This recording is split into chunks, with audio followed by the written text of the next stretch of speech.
Hello दोस्तों, स्वागत है आपका हमारे यूट्यूब चैनल एनसीईआरटी सर्कल में। दोस्तों, एनसीईआरटी कक्षा 6 इतिहास विषय पर हम कंप्लीट चर्चा कर चुकी है। आपको प्लेलिस्ट में सारी वीडियो मिल जाएंगी, तो प्लेलिस्ट में आप जाकर देखिए दोस्तों सारी वीडियो। ठीक है। और एनसीईआरटी कक्षा 6 भूगोल विषय पर हम चर्चा करने जा रहे हैं। ठीक है दोस्तों, इससे पहले हम अध्याय 4 कंप्लीट कर चुकी है और ये हमारा अध्याय 5वां है। तो शुरू करते हैं दोस्तों। अध्याय 5, पृथ्वी के प्रमुख परिमंडल। ठीक है दोस्तों, ये इसके बारे में जानकारी दी जा रही है। कुछ कक्षा 6 के छात्रों को जो समझाने के लिए जानकारी होती है, उसके बारे में है ये। ठीक है दोस्तों, शुरू करते हैं। जैसा कि आप पहले अध्याय में पढ़ चुके हैं कि पृथ्वी एकमात्र ऐसा ग्रह है जहाँ जीवन जीवन है। तो जी बिल्कुल सभी लोग जानते हैं दोस्तों कि पृथ्वी के अलावा किसी और ग्रह पर जीवन संभव नहीं है। ठीक है। यहाँ तक जहाँ तक कि हमारे महान और बड़े बड़े वैज्ञानिकों ने खोजा है, तो अभी पृथ्वी के अलावा किसी अन्य ग्रह पर जीवन संभव नहीं पाया। ठीक है। तो देखते हैं, मानव यहाँ जीवित रह सकता है क्योंकि जीवन के लिए आवश्यक तत्व भूमि, जल तथा हवा पृथ्वी पर मौजूद हैं। ठीक है। पृथ्वी की सतह ऐसी है जिसमें पर्यावरण के 3 महत्वपूर्ण घटक आपस में मिलते हैं। क्या क्या मिलते हैं? तो 3 महत्वपूर्ण घटक मिलते हैं, तो उनके बारे में नीचे चर्चा की गई है तथा एक दूसरे को प्रभावित करते हैं। पृथ्वी का ठोस भाग जिस पर हम रहते हैं उसे भूमंडल कहते हैं। जैसे गैस की परतें जो पृथ्वी को चारों ओर से घेरती हैं उसे वायुमंडल कहते हैं। जहाँ ऑक्सीजन, नाइट्रोजन, कार्बन डाइऑक्साइड तथा दूसरी गैसें पाई जाती हैं।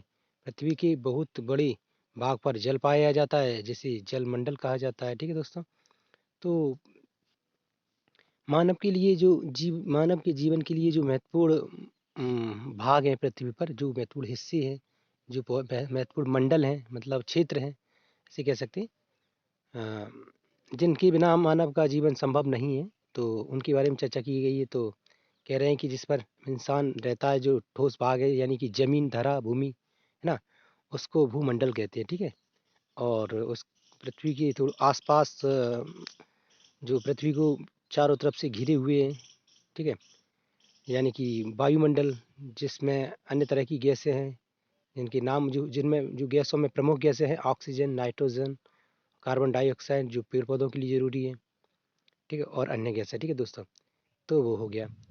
अब दोस्तों आपको बता दें, ऑक्सीजन इंसानों की और अन्य जीवों के लिए आवश्यक है। ठीक है। नाइट्रोजन पेड़ पौधों के लिए भी ऑक्सीजन, नाइट्रोजन पेड़ पौधों और फसलों के लिए भी महत्वपूर्ण होती है। ठीक है। कुछ नाइट्रोजन इंसान के लिए भी महत्वपूर्ण होती है, लेकिन बहुत बहुत कम मात्रा में। ठीक है। तो ऐसा नहीं है कि हम नाइट्रोजन का यूज नहीं करते, लेकिन बहुत कम मात्रा में करते जी। एक ना के बराबर कह सकते हैं, मतलब इतना तो नहीं। तो ठीक है। और कार्बन डाइऑक्साइड देखिए दोस्तों, पेड़ पौधे लेते ही है। ठीक है। जो इंसान छोड़ते हैं, जीव जंतु छोड़ते हैं। ठीक है। तो ये हो गया। और उसके बाद जो बहुत बड़ा हिस्सा पृथ्वी पर है, वो है जल। यानी जल, कुओं में, नदी तालाबों में, नहरों में। ठीक है। और उसके बाद सागर महासागरों में। ठीक है। तो वो ठीक है। आगे देखते हैं क्या कह रहे हैं। तो ये 3 मंडल हो गए, भूमंडल, वायुमंडल और जलमंडल। ठीक है। तो जल मंडल में जल की सभी अवस्थाएं ठोस, बर्फ, जल एवं जल वाष्प सम्मिलित है। ठीक है। तो जल मंडल में जैसे कि आप इसमें जानते हैं दोस्तों कि जल की 3-4 अवस्थाएं होती हैं। वैसे जल की 3 ही अवस्थाएं होती हैं, चौथी तो वो धुआं मान के चलते हैं उसको। ठीक है। तो कह रहे हैं ठोस, द्रव, गैस, यानी कि वो हो गया। ठीक है। इसी में है ठोस, द्रव, गैस। ठोस में बर्फ, द्रव्य में जल और गैस में जल वाष्प है। ठीक है। आगे देखते हैं, जीव मंडल एक सीमित क्षेत्र है जहाँ जहाँ स्थल, जल एवं हवा एक साथ मिलते हैं। जीव मंडल एक ऐसा क्षेत्र है जहाँ जल, हवा एवं क्या, स्थल तीनों मिलते ही हैं दोस्तों। हम जिस जमीन पर रहते हैं, यहाँ की मतलब जो सिचुएशन है, तो यहाँ देखिए हम लोगों को किसी भी चीज़ की मतलब दिक्कत नहीं आती ना। जैसे कि हमें जल चाहिए तो गढ़ कुआँ खोदा, तालाब, नदियाँ, है ना? आजकल तो मोटर चल रही हैं, बोर करवा लेते हैं लोग बाग घर में, हैंड पंप लगवा लेते हैं ना, तो जल की पूर्ति हो गई, ठीक है। और हवा हवा तो हमें कुदरत से मिलती ही है, ठीक है, नेचर देता ही है हमें। इसलिए हमें अपने पेड़ पौधों की मतलब देखभाल करनी चाहिए अगर हमारे आसपास हैं तो और हो सके तो दोस्तों इसके लिए हम एक अपील भी कर सकते हैं छोटी सी आपसे कि आप अभी जितनी भी आपकी एज है तो उसी एज में आप दोस्तों 1 या 2 पेड़ लगाइए। आप साल में 1 पेड़ नहीं लगा सकते, कम से कम 2-4 साल में 1 पेड़ लगाइए। तो इस तरह से हमारे एक भाई 1 पेड़ लगाएगा तो अगर हमारे 20 भाई, 10 भाई, 100 भाइयों ने देखा वीडियो तो वो सभी 1-1 पेड़ लगाएँ तो हमारे पर्यावरण में काफ़ी मतलब सुधार आएगा, संशोधन होगा और अच्छा रहेगा हमारा पर्यावरण। तो दोस्तों इसके लिए हम आपसे एक बार फिर अपील करते हैं दोस्तों, हर इंसान को एक बार अपने जीवन में हर साल तो नहीं लगा सकता, अगर कोई नहीं लगा सकता तो कम से कम अपने जीवन में 4-6 पेड़ तो लगाकर ही रहना चाहिए, मतलब ज़रूर लगाना चाहिए। दोस्तों मैंने भी अपनी आज तक की एज में मतलब अ, अभी तक मैंने दोस्तों कम से कम 6-7 पेड़ लगा चुका हूँ, तो उसके लिए मैं और भी आगे कोशिश करूँगा।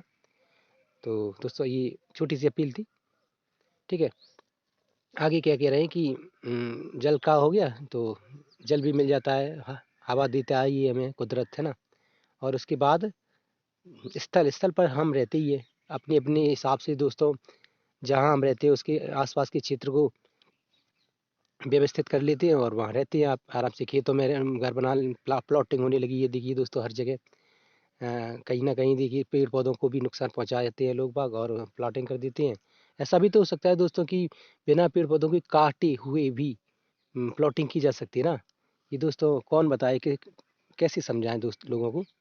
तो स्थल का ही उपयोग करिए, लेकिन जहाँ जो जो पेड़ मौजूद है उसको काटे बिना भी तो प्लॉटिंग हो की जा सकती है, तो करिए दोस्तों, कौन मना करता है ना।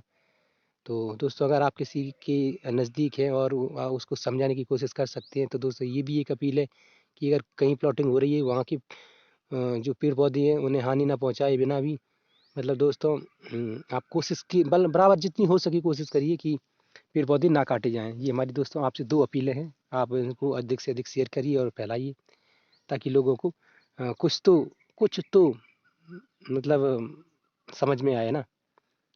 तो ये 2 चीज़ें हो गई मेरी हमारी दोनों अपीलें आप दोस्तों अधिक से अधिक लोगों को मतलब बताइए, ठीक है। आगे लिख रहे हैं जहाँ सभी प्रकार की जीव पाए जाते हैं, तो जीव भी पाई जाएंगी ना। ये 3 अवस्थाएं जो 3 स्थितियां हैं, 3 सुविधाएं इंसानों को जीव जंतु को मिलेंगी तो वहाँ उनका जीवन संभव होगा, ठीक है। आगे कह रहे हैं भूमंडल भूमंडल के बारे में बता रहे हैं। पृथ्वी के ठोस भाग को भूमंडल कहा जाता है। यह भूपर्पटी की चट्टानों तथा मिट्टी की पतली परतों का बना होता है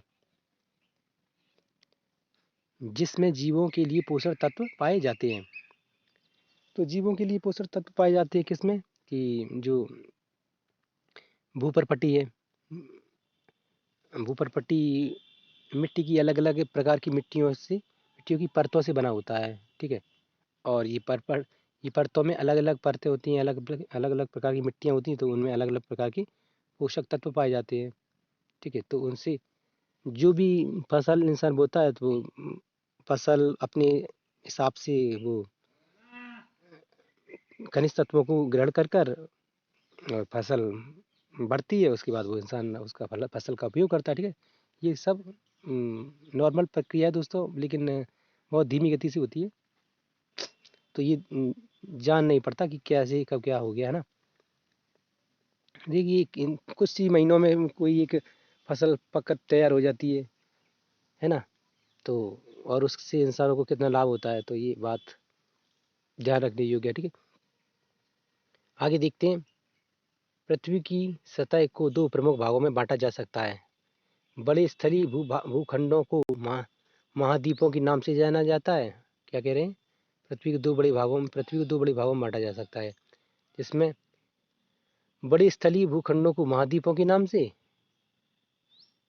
और तथा बड़े जलाशयों को महासागरीय बेसिन के नाम से जाना जाता है। तो वही है कि स्थल खंड को महाद्वीप को कह देते हैं ना, जो बड़े विशाल होते हैं ना उन्हें महाद्वीप कह देते हैं। जैसा कि उदाहरण के लिए आप देखिए, एशिया महाद्वीप, अफ्रीका महाद्वीप, ऑस्ट्रेलिया महाद्वीप, यूरोप महाद्वीप, अमेरिका महाद्वीप, दक्षिण अमेरिका महाद्वीप है। तो ये हो गया दक्षिण और नॉर्थ अमेरिका, दो भागों में बटा हुआ है। ठीक है, उसके बारे में हम दोस्तों आगे पढ़ेंगे। आपको बिल्कुल टेंशन नहीं लेने का, ठीक है दोस्तों, कि कैसा है क्या क्या है। इस चैनल पे आपको बिल्कुल डिटेल में जानकारियाँ मिलेंगी दोस्तों। लेकिन वो कक्षा 6 का ये जो अध्याय चल रहा है ना, तो इसमें उसी हिसाब से बताया जाएगा। तो आगे बिल्कुल सटीक और बिल्कुल तरीके से और बिल्कुल बेहतरीन भाषा में बताया जाएगा दोस्तों। तो आप बने रहिए बस। आगे देखिए क्या कह रहे हैं।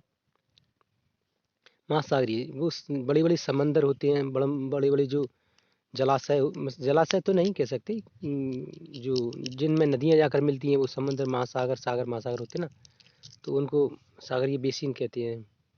ठीक है, आगे बोल रहे हैं विश्व की सभी महासागर आपस में एक दूसरे से जुड़े हैं, बिल्कुल जुड़े होंगे कहीं ना कहीं, है ना। और चित्र 5.3 में विश्व की मानचित्र को देखिए। आगे देखेंगे दोस्तों, क्या सभी स्थलीय भूखंड एक दूसरे से आपस में जुड़े हैं, तो बिल्कुल जुड़े होंगे। आगे देखते हैं, समुद्री जल का तल सभी जगह समान होता है। स्थल की ऊंचाई को समुद्र तल से मापा जा सकता है, जिसे शून्य माना जाता है। समुद्र जल का तल बिल्कुल होता है दोस्तों, पानी ऐसा तो नहीं होता है कहीं ऊंचा कहीं नीचा हो। तो ये बिल्कुल बात सही है। स्थल की ऊंचाई को स्थल जो जमीन होती है उसकी ऊंचाई को समुद्र तल से नापा जाता है, जिसे शून्य माना जाता है। समुद्र तल को दोस्तों, जो समुद्र की जो मतलब कहीं पर आप ऐसे समझिए, कहीं पर दोस्तों पानी गिराइए, या ऐसे मान के चलिए किसी बर्तन में पानी भरकर रख दीजिए, तो वो पानी बिल्कुल उस पानी का चारों तरफ आप रख कर देख लीजिए पैमाने से, किसी भी तरह से छड़ी से नाप के, तो वो पानी बिल्कुल एक ही सीध में होगा, ना कि ऊंचा नीचा, है ना। तो कहने का मतलब ये तरल जो पदार्थ होते हैं उनकी यही एक खासियत होती है कि वो एक सीधी रेखा में उनका बेस होता है। ठीक है, आगे देखिए। तो ज़मीन को भी नापने के लिए जैसे बहुत सी बार आपने देखा होगा घर बनते हैं तो वाटर लेवल का यूज़ किया जाता है ना, वही चीज़ होती है। तो ज़मीन को नापने के लिए ज़मीन की सीधी लंबाई चौड़ाई सॉरी लंबाई चौड़ाई नहीं, ज़मीन का तल नापने के लिए वो पानी का उपयोग किया जाता है। तो ये हो गया। और पानी की जो वो होती है उसे शून्य नाम मान लिया जाता है कि ये शून्य है, इसके बाद जो ऊंची नीची होगी वो कितनी सेंटीमीटर ऊंची कितनी सेंटीमीटर नीची हो गई, ये। ठीक है, आगे देखते हैं दोस्तों। क्या ये देखिए, तो ये दोस्तों हम ये समंदर इसमें जो नीला नीला दिख रहा है ये समंदर है। हम इसको तिरछा नहीं कर सकते दोस्तों, क्योंकि ये हमारा रोटेट हो जाएगा और इसमें दिक्कत होगी। तो इसके लिए हम अलग वीडियो बनाएंगे, तो उसमें आपको मैपिंग अच्छे से समझाएंगे। तो सबसे पहले आप देखिए, ये ऑस्ट्रेलिया महाद्वीप है, आप इसको तिरछा करके देख लेना। तो ऑस्ट्रेलिया महाद्वीप है और ये देश छोटे छोटे बसे हुए हैं। ये प्रशांत महासागर है नीला, और ये गुलाबी ऑस्ट्रेलिया महाद्वीप है। और ये पीला सा हल्का पीला ये एशिया महाद्वीप है, जिस पर हम रहते हैं दोस्तों। ये हमारा विशाल एशिया महाद्वीप है। ठीक है, ये हिंद महासागर है भारत के दक्षिण में। ठीक है, और भारत के दक्षिण में फैला है, और कुछ हिस्सा इसका भारत की पूर्व में और पश्चिम में भी है। ठीक है, और ये यूरोप है। यहाँ पे हमारे अन्य देश हैं जो यूरोपियन कंट्री है ना वो। ठीक है, और ये अफ्रीका है, जहाँ से मानव की विकास की सभ्यता शुरू हुई है। दोस्तों आप ये सब चीज़ बिल्कुल डिटेल में पढ़ेंगे, बशर्ते आप बनी रहिए हमारे चैनल पर। ठीक है, और ये दक्षिण अमेरिका है दोस्तों, इसके बारे में आप और अच्छे से पढ़ेंगे आगे। और ये अटलांटिक महासागर है। ठीक है, ये जो कर्क रेखा, विषुवत रेखा, मकर रेखा है, इसके बारे में आपने पढ़ ही लिया। अगर नहीं पढ़ा तो हमारे यूट्यूब चैनल पर इसी प्लेलिस्ट में आप जाकर देखिए और इसके बारे में जानकारी लीजिए। ठीक है दोस्तों, और ये उत्तरी अमेरिका है, ये उत्तरी अमेरिका, ये इधर ये कनाडा वगैरह है। ठीक है, फिर इस इधर ये प्रशांत महासागर गया दोस्तों। ये प्रशांत महासागर इधर घूम के ऐसे इधर आगे इधर तक है। ठीक है, तो दोस्तों ये आ, ऐसा फैला हुआ है ना। तो आगे इसके बारे में पूरा वीडियो बनाएंगे हम दोस्तों, तब आपको इसमें पूरा डिटेल में बताएंगे। क्योंकि हमारे पास दोस्तों अभी पर्याप्त वो नहीं है वक्त। जैसा कि आपको मैंने बताया दोस्तों, हमारा तबीयत ठीक नहीं है ना, तो इसलिए हम अभी कुछ अधिक उपकरणों का यूज नहीं कर पा रहा हूँ मैं। आप इतना समझ गए ना दोस्तों कि ये समंदर एक दूसरे से कहाँ जुड़े हैं, किस किस तरह से जुड़े हैं, तो उसके बारे में बताया जा रहा था, आपने देख लिया। आगे चलते हैं दोस्तों, क्या कह रहे हैं। विश्व का सबसे ऊंचा शिखर माउंट एवरेस्ट समुद्र समुद्र तल से 8,848 मीटर ऊंचा है। विश्व का सबसे गहरा भाग प्रशांत महासागर का मेरियाना गर्त है, जिसकी गहराई 11,022 मीटर है। क्या आपने कभी कल्पना की है कि समुद्र की गहराई पृथ्वी के सबसे ऊंचे भाग से इतनी अधिक भी हो सकती है? बिल्कुल हो सकती है दोस्तों, क्योंकि जितना ऊपर पहाड़ पर्वत ऊपर होते हैं, हो सकता है कि समंदर में भी खाइयाँ हों, है ना। खाइयाँ होंगी, गहरी भी होती हैं ना, और कम गहरी भी होती है, अधिक गहरी भी होती है, तो ये एक नॉर्मल बात है दोस्तों। ये कोई ज़्यादा गहराई से सोचने वाली बात नहीं है, लेकिन होती हैं, है ना। अब देखिए दोस्तों, माउंट एवरेस्ट की चोटी से जो मैरियाना गर्त इसमें दिया गया है, उसकी नीचे का तल की बीच की जो दूरी नापी जाएगी, तो इसको जोड़ना पड़ेगा। 8,848 प्लस 11,022 मीटर, तो निकल आएगी। मतलब पृथ्वी की जो पृथ्वी की तो नहीं, ये मतलब इन दोनों के बीच की मोटाई, मतलब, है ना। तो कहने का तात्पर्य ये कि पूरा एवरेस्ट अगर इस मैरियाना गर्त में धंसा दिया जाए किसी भी तरह से, वैसे ये कम असंभव है दोस्तों। एक कल्पना करके इसको धंसा दिया जाए तो भी ये गर्त खाली ही रहेगी ना, ये पूरा एवरेस्ट इसमें चला जाएगा। खैर छोड़ इसको, बस इतना ही देखना था हमें इसके बारे में। न्यूजीलैंड के एडमंड हिलेरी तथा भारत के तेंजिंग नोर्गे शेरपा 29 मई 1953 को पृथ्वी के सबसे ऊंचे शिखर माउंट एवरेस्ट पर चढ़ने वाले पहले व्यक्ति थे। तो ये देखिए दोस्तों, ठीक है, न्यूजीलैंड दोस्तों आपको बता दें कहाँ पड़ता है। तो ये ऑस्ट्रेलिया के दक्षिण पूर्व में पड़ता है। आप मैप में देखिएगा, ऑस्ट्रेलिया के दक्षिण पूर्व में एक आइलैंड है दोस्तों, बड़ा सा आइलैंड है, छोटा नहीं। तो उसको दक्षिण का बटन कहते हैं एक तरह से, कहीं मैंने पढ़ा था तो वो मुझे थोड़ा याद आ गया।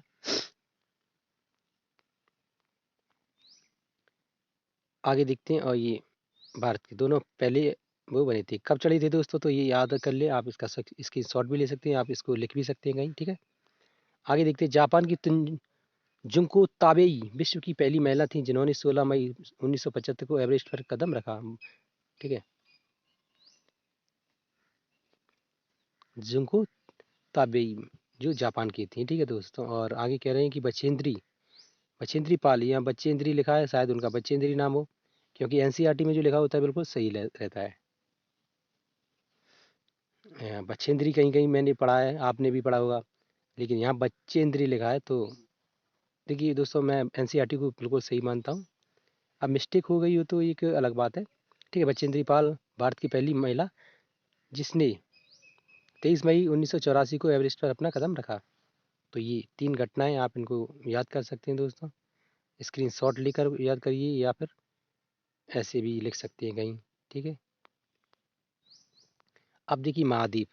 पृथ्वी पर 7 प्रमुख महाद्वीप हैं। ये विस्तृत जल राशि के द्वारा एक दूसरे से अलग हैं।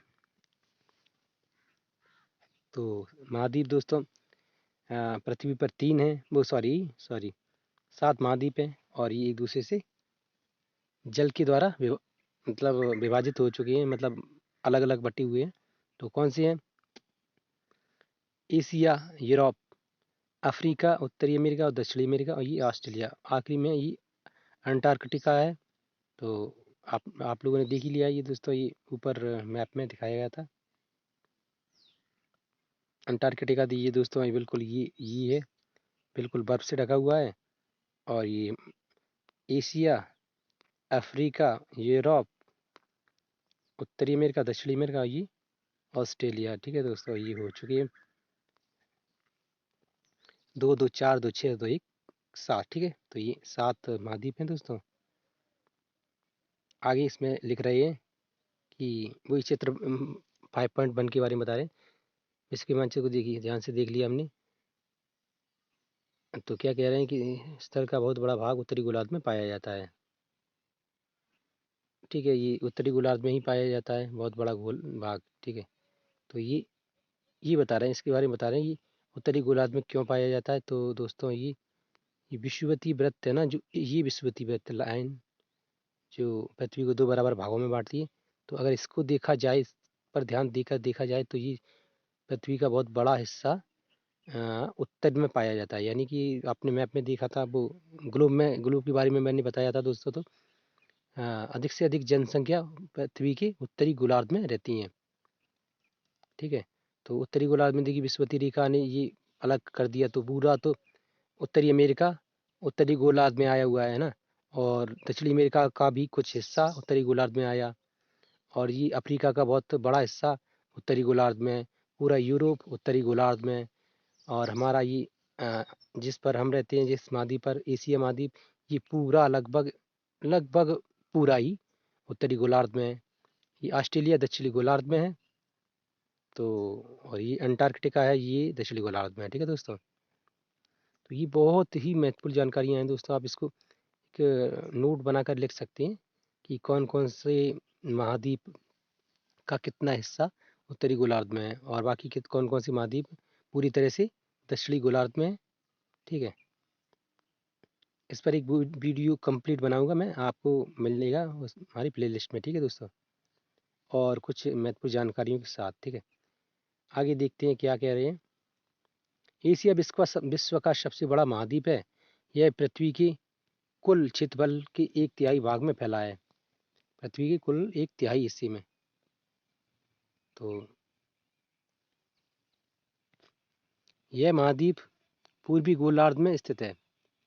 तो उत्तरी गोलार्ध के अलावा ये पूर्वी गोलार्ध में है दोस्तों।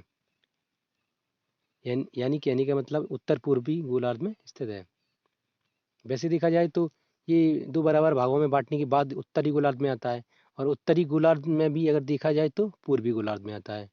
उत्तरी गोलार्ध को भी 2 भागों में बांटेंगे तो पूर्वी और पश्चिमी, है ना, तो ये पूर्वी गोलार्ध में आता है। आगे देखते हैं। यह महाद्वीप पूर्वी गोलार्ध में स्थित है। कर्क रेखा इस महाद्वीप से होकर गुजरती है। तो कर्क रेखा एशिया महाद्वीप से गुजरती है। तो देखते हैं, देखिए ये कर्क रेखा गुजर रही है। कर्क रेखा कहाँ है? ये कर्क रेखा, ये कर्क रेखा दोस्तों, ये लिखा है कर्क रेखा। तो कर्क रेखा इस महाद्वीप से होकर गुजरती है। आपको बता दें दोस्तों, इनसे भी प्रश्न बनते हैं कि भूमध्य रेखा कहाँ से विषुवतीय वृत्त कहाँ से निकलता है, मकर रेखा कहाँ से निकलती है, कर्क रेखा कहाँ से निकलती है। तो कर्क रेखा देखिए दोस्तों, दक्षिण अमेरिका से होकर नहीं गुजरती है, ठीक है। ये क्वेश्चन बनते हैं। उत्तरी अमेरिका से होकर गुजरती है, ठीक है, और अफ्रीका से होकर गुजरती है, एशिया से होकर गुजरती है, बाकी किसी और महाद्वीप से होकर नहीं गुजरती। तो क्वेश्चन बनता है कर्क रेखा कितने महाद्वीपों से होकर गुजरती है। तो दोस्तों आप बता सकते हैं कि 3 महाद्वीपों से होकर गुजरती है। कौन कौन सी? उत्तरी अमेरिका, अफ्रीका, एशिया, ठीक है। और फिर पूछेंगे जैसे कि विषुवतीय वृत्त किन महाद्वीपों से होकर गुजरता है। तो विषुवतीय वृत्त देखिए दोस्तों, दक्षिणी अमेरिका से होकर गुजरता है, अफ्रीका से होकर गुजरता है, एशिया की कुछ देशों से गुजरता है, जिन्हें हम दक्षिण दक्षिण पूर्वी एशियाई देश कहा कहते हैं, ठीक है दोस्तों। ये दक्षिण पूर्वी एशियाई देश है, ये इंडोनेशिया, और ये जो अलग देश हैं, ज़्यादातर इसमें इंडोनेशिया की महाद्वीप है, सॉरी महाद्वीप नहीं, छोटे छोटे द्वीप हैं उनमें, ठीक है। और भी है, इनमें लिखा नहीं है, तो मुझे मतलब क्लियर उनके नाम भी याद नहीं है, झूठा उल्टा सीधा बता दो ये दोस्तों, आपके लिए गलत हो जाएगा ना। वैसे तो यहाँ इंडोनेशिया, मलेशिया, कंबोडिया भी है, ठीक है, थाईलैंड है, तो ये देश हैं। आगे देखते हैं, और फिर पूछते हैं दोस्तों, ये इससे भी क्वेश्चन बनता है, मकर रेखा किन महाद्वीपों से होकर गुजरती है। तो मकर रेखा किन महाद्वीपों से होकर गुजरती है। तो देखिए दोस्तों, दक्षिण अमेरिका और अफ्रीका और ऑस्ट्रेलिया। आप क्वेश्चन दोस्तों, इसमें एक और महत्वपूर्ण क्वेश्चन बनता है जो बहुत ही परीक्षा में पूछा जाता है। और काफ़ी महत्वपूर्ण भी है वैसे भी। अगर आप कहीं खड़े हैं पूछते मित्र यार दोस्तों में, तो ये क्वेश्चन पूछ सकते हैं। तो दोस्तों वहाँ पर भी अपना नॉलेज मतलब दिखा सकते हैं, या कोई आपसे ही पूछ दे तो मतलब एक अच्छी जानकारी के हिसाब से देखा जाए इसे तो। तीनों रेखाएं किस महाद्वीप से होकर गुजरती हैं? तो दोस्तों तीनों रेखाएं इस महाद्वीप से गुजरती हैं, अफ्रीका महाद्वीप से, है ना। तो ये महत्वपूर्ण जानकारी थी। आगे देखते हैं। तीनों रेखा अफ्रीका अफ्रीका महाद्वीप से होकर गुजरती है, ठीक है दोस्तों, ये हो गया था। अब आइए देखते हैं क्या कह रहे हैं। एशिया हो गया था। कर एक रेखा एक इस महाद्वीप से होकर गुजरती है। एशिया के पश्चिम में यूराल पर्वत है, इसे यूरोप से अलग करता है।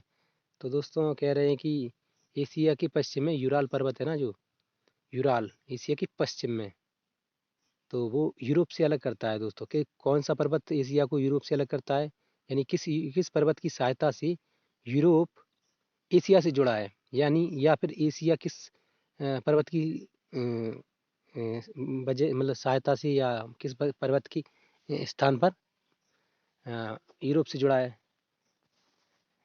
तो यही मतलब एक क्वेश्चन बन जाता है कि एशिया यूरोप को जोड़ने वाला पर्वत कौन सा है, एशिया यूरोप के बीच में कौन सा पर्वत पड़ता है। तो ऐसे क्वेश्चन घुमा फिरा कर पूछ लिए जाते हैं। ठीक है।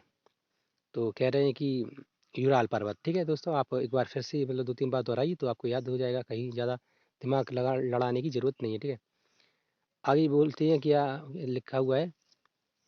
एवं एशिया के संयुक्त भूभाग को Eurasia plus Europe plus Asia कहा जाता है। तो यूरोप और एशिया के दोनों की नाम को जोड़कर जो युग्म बनता है दोस्तों, उसे यूरेशिया कहते हैं। और यूरेशिया के द्वारा ही मतलब जो दोनों महाद्वीपों को जोड़कर एक नाम बना दे दिया गया यूरेशिया। तो वो वहाँ की जो अलग प्रकार की वहाँ की कंडीशन है, वहाँ की वातावरण जलवायु वगैरह है, ठीक है।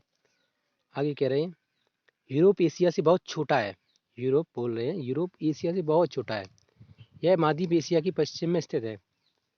अब पश्चिम में तो होगा ही, कि बोल ही रहे थे कि यूराल पर्वत एशिया के पश्चिम में है। तो उसके बाद यूरोप पड़ता है ना। तो यूरोप एशिया के पश्चिम में होगा ही। आगे बोल रहे हैं यह महाद्वीप एशिया के पश्चिम में से आर्कटिक वृत्त इससे होकर गुजरता है। आर्कटिक वृत्त यूरोप से होकर गुजरता है। आइए देखते हैं दोस्तों आर्कटिक वृत्त को। आर्कटिक वृत्त से होकर गुजरता है। तो आर्कटिक वृत्त दोस्तों कहाँ पर है। आर्कटिक वृत्त दोस्तों ये है, ये वृत्त तो नहीं कह सकते, आर्कटिक महासागर है। और ये बर्फ से ढका हुआ है दोस्तों। तो इसको वृत्त का नाम दे दिया है, या कुछ और वजह हो सकती है। इसका एक अलग क्षेत्र है दोस्तों, यहाँ बहुत अधिक सर्दी पड़ती है। इसका कुछ और ये रीजन भी हो सकता है, ठीक है। बहुत अधिक सर्दी पड़ती है दोस्तों। तो आप देख ही सकते हैं, क्योंकि उत्तर में है, और उत्तर में वैसे भी सर्दी पड़ती है, दक्षिण में गर्मी पड़ती है। दक्षिण में सुदूर दक्षिण में दोस्तों सर्दी पड़ती है, ऐसा कुछ नहीं है। और सुदूर उत्तर में तो भयंकर सर्दी पड़ती है, जमा देने वाली सर्दी, ठीक है। आगे देखते हैं, ठीक है। आर्कटिक वृत्त हो गया। आगे देखते हैं। यह तीन तरफ से जल से घिरा हुआ है। तीन तरफ से जल से घिरा हुआ है। कौन घिरा हुआ है, कौन सा महाद्वीप, यूरोप महाद्वीप, ठीक है। तो दोस्तों यूरोप महाद्वीप तीन तरफ से जल से घिरा है, ये क्वेश्चन भी बन जाता है कि कौन सा महाद्वीप तीन नोर से जल से घिरा है। तो और भी घिरे हुए हैं, ऐसा कुछ खास नहीं है, लेकिन इसके बारे में थोड़ा स्पेशल बताया गया है किस तरह से। तो देखिए इस तरह से आर्कटिक वृत्त की तरफ इस और ये देखिए ये घिरा हुआ है, और इस तरफ ये घिरा हुआ है भूमध्य सागर से। बाकी और भी घिरे हुए हैं, लेकिन बाकी सब अफ्रीका देखिए चारों ओर से घिरा है लगभग। कहीं कहीं ये देखिए इधर छोड़कर देखा जाए तो। और ये उत्तरी अमेरिका भी चारों ओर से घिरा है। दक्षिणी अमेरिका भी चारों ओर से जल से घिरा हुआ है। ऑस्ट्रेलिया तो पूरी तरह से ही घिरा हुआ है। और एशिया के बारे में तो हम जानते ही हैं, लगभग ये भी पूरी तरह से जल से घिरा हुआ है। तो यूरोप के बारे में, यूरोप एक तो छोटा है, तो इसका अधिक से अधिक हिस्सा ये देखिए दोस्तों, ये गुलाबी और पीला ये जितना है, तो एक पूरा एक साइड माना जाएगा। और ये बाकी 3 और खुले हुए हैं, तो ये जल से घिरे हुए हैं। तो कहने का मतलब है दोस्तों, ये प्रश्न बनता है कि कौन सा महाद्वीप 3 ओर से जल से घिरा हुआ है, बाकी लोग कोई बता ही नहीं सकता, मुश्किल पड़ता है। अभी तक ये क्वेश्चन बना भी नहीं है कहीं, मेरे हिसाब से मैंने देखा नहीं है कहीं। आप देखिए, ट्राई करिए, शायद मिल सकता है आपको। वैसे इतना हो नहीं सकता कि बनाना हो शायद, लेकिन मैंने नहीं देखा दोस्तों, ये मैं अपने हिसाब से बता रहा हूँ। आगे देखिए, आर्कटिक व्रत, क्योंकि एनसीईआरटी में दोस्तों बहुत महत्वपूर्ण जानकारी दी जाती है, तो उस हिसाब से ये मतलब कहीं अभी शायद बने आगे भविष्य में, या बन भी गया हो तो मेरी नज़र पे ना आया हो, है ना। आगे देखते हैं, विश्व की मानचित्र को देखिए, इसमें स्थिति का पता लगाइए। तो मैंने लगा लिया दोस्तों, हम लोगों ने देखा, अफ्रीका एशिया के बाद विश्व का दूसरा सबसे बड़ा महाद्वीप है। अफ्रीका एशिया की बात, अब दूसरा सबसे बड़ा महाद्वीप के बारे में पूछ दिया, जैसे कौन सा महाद्वीप दूसरा सबसे बड़ा है, तो अफ्रीका है। विषुवती वृत्त या जीरो अक्षांश इस महाद्वीप के लगभग मध्य भाग से होकर गुजरती है। तो विषुवती वृत्त जो दोस्तों पृथ्वी को 2 बराबर भागों में बांटने वाली रेखा होती है ना, वो अफ्रीका महाद्वीप के लगभग बीच से गुजरती है, ठीक है। तो लगभग बीच से, जिसे जीरो अक्षांश भी कहते हैं अब विषुवती वृत्त को। अफ्रीका का एक बहुत बड़ा भाग उत्तरी गोलार्ध में स्थित है, जैसा कि बताया था हमने। अफ्रीका का बड़ा भाग, बहुत बड़ा हिस्सा उत्तरी गोलार्ध में है। आप एक बार फिर से देखिए। हाँ, तो ये देखिए दोस्तों, ये अफ्रीका है, और ये इस विषुवती वृत्त ने गुजरा हुआ है, इससे निकला हुआ है, ये बीचों बीच से, लगभग बीचों बीच से, और इसका ये बड़ा हिस्सा ये उत्तरी गोलार्ध में है, ठीक है। विषुवतीय वृत्त ही तो पृथ्वी को 2 बराबर भागों में बांटता है, तो इसलिए इसका एक बड़ा भाग अ, उत्तरी गोलार्ध में है। ये हो गया था। 5.1 में देखिए, मतलब चित्र 5.1 को देखिए, आप पाएंगे कि यहाँ यही एक ऐसा महाद्वीप है जिससे होकर कर्क कर्क विषुवती एवं मकर तीनों रेखाएं गुजरती हैं। तो ये भी हमने देख ही लिया था दोस्तों, ये महत्वपूर्ण क्वेश्चन बनता है, ये हमने बताया था। सहारा का रेगिस्तान विश्व का सबसे बड़ा गर्म रेगिस्तान है। जो सहारा रेगिस्तान है दोस्तों, ये विश्व का सबसे बड़ा रेगिस्तान है, गर्म। दोस्तों, रेगिस्तान के बारे में एक छोटी सी बात बताना चाहेंगे। रेगिस्तान कहते हैं, रेगिस्तान गर्म होते हैं, हमेशा गर्मी माने जाते हैं। लोग रेगिस्तान के बारे में सोचकर महसूस करती हैं, हाय दैया कितना, मतलब ये देसी भाषा मैंने बोल दी दोस्तों, क्योंकि मैं देसी भी कल्चर में रहता हूँ, ठीक है। तो हर तरह से, तो लोग बाग एकदम जैसे कि नॉर्मल लोगों को बताए तो बोलती है, हाय दैया कितनी गर्मी पड़ती होगी ना रेगिस्तान सुनकर। और ठंडे इलाकों के बारे में सोचकर लोग सोचते हैं, हाय दैया कितनी सर्दी पड़ती होगी। तो ये नहीं होता दोस्तों, होता ये है कि रेगिस्तान भी शीत ठंडे भी होते हैं, वहाँ ठंड भी पड़ती है, लेकिन दिक्कत कहाँ है कि उनके बारे में लोगों को अच्छे से जानकारियाँ नहीं है, ठीक है। तो आगे उनके बारे में हम जानकारियाँ इकट्ठी करेंगे। तो चलते हैं। सारा रेगिस्तान विश्व का सबसे बड़ा गर्म रेगिस्तान है, जो अफ्रीका में स्थित है। यह महाद्वीप महाद्वीप चारों तरफ से समुद्रों एवं महासागरों से घिरा है। तो इसमें तो उसके बारे में दिया नहीं गया, जो अफ्रीका महाद्वीप का जो सहारा रेगिस्तान है, उसके बारे में दिया नहीं गया। हाँ, दिया गया है दोस्तों, दिया गया है, सॉरी सॉरी। ये है, ये गर्म रेगिस्तान है दोस्तों। तो ये क्यों क्यों गर्म है, आप एक बार कभी आपने ध्यान दिया है क्यों गर्म है? गर्म इसलिए है दोस्तों, आपने नहीं दिया होगा, आज आप समझेंगे क्यों क्यों गर्म है। तो गर्म इसलिए दोस्तों, ये कर्क रेखा जो पृथ्वी पर से होकर निकलती है, मतलब एक काल्पनिक रेखाएं होती हैं, लेकिन एक ड्रॉप कर दी जाती हैं, जिसकी सहायता से लोग, मतलब ईश्वर की किरणों की एक काउंटिंग की जाती है, उसकी स्थिति को देखा जाता है, नापा जाता है, समझा जाता है, और महसूस किया जाता है, ठीक है। तो कर्क रेखा कहाँ से होकर गुजरती है? तो ये सहारा रेगिस्तान के ऊपर से। तो कर्क रेखा पर दोस्तों सूर्य की किरणें सीधी पड़ती हैं, यानी कि अधिक से अधिक अपना तापमान छोड़ती हैं। अधिक से अधिक सूर्य की किरणें यहाँ पर अपना तापमान छोड़ती हैं, और इसी वजह से इस क्षेत्र में अधिक से अधिक गर्मी पड़ती है। उसी प्रकार ये मकर रेखा है और विषुवती वृत्त है, ये है ना, ये तीनों रेखाएं हो चुकी हैं। आगे देखते हैं, आगे देखते हैं क्या कह रहे हैं। हाँ, तीनों रेखाएं होकर गुजरती हैं। विश्व का सब, हाँ इधर इधर था हम, इधर था मैं, सॉरी हम लोग इधर थे। सारा रेगिस्तान विश्व का सबसे बड़ा रेगिस्तान जो कि अफ्रीका महाद्वीप से यहाँ चारों तरफ समुद्र से घिरा है। विश्व में के मानचित्र को देखिए, आप देखेंगे कि विश्व की सबसे लंबी नदी नील अफ्रीका से होकर गुजरती है। विश्व की सबसे बड़ी सबसे लंबी नदी, बड़ी तो अमेजन नदी है दोस्तों, चौड़ाई के हिसाब से देखा जाए तो, और लंबाई के हिसाब से देखा जाए तो नील नदी है, ठीक है। तो उसी के बारे में बता रहे हैं, नील नदी दी गई है इसमें, तो बताएंगे उसके बारे में। देखिए दोस्तों, ये नील नदी है, ये विश्व की सबसे लंबी नदी है। आप देख पा रहे हो तो ये नील, ये जो लिखा है ना नील नदी, तो ये अफ्रीका महाद्वीप से होकर गुजरती है। अफ्रीका महाद्वीप में ही एग्जिस्ट करती है, अफ्रीका महाद्वीप में ही स्थित है। ये विश्व की सबसे लंबी नदी है, और ये इसके बारे में हम डिटेल से पढ़ेंगे आगे। तो बनी रहिए, बस देखिए और एंजॉय करिए और अधिक से अधिक नॉलेज गेन करिए दोस्तों। एनसीईआरटी पढ़ने का एक अलग ही आनंद मिलता है दोस्तों, एक बेहतरीन भाषा होती है इसकी, और बेहतरीन कंटेंट रहते हैं इसमें। और सबसे बड़ी बात कि ये कंटेंट दोस्तों कहीं भी खारिज नहीं किए जा सकते, है ना। आगे देखते हैं क्या कह रहे थे। एशिया के पश्चिम में यूराल, सॉरी एशिया तो हमने पढ़ ही लिया था। हाँ, सहारा रेगिस्तान ये भी हो गया था। नील नदी, अफ्रीका का मानचित्र देखिए, इसमें बताइए कि कर्क मकर रेखा तथा विषुवत रेखा इस किन भागों से होकर गुजरती है। तो दोस्तों हमने देख ही लिया, अब दोबारा देख देख कर क्या वीडियो लंबे करें। उत्तरी अमेरिका विश्व का तीसरा सबसे बड़ा महाद्वीप है, उत्तरी अमेरिका।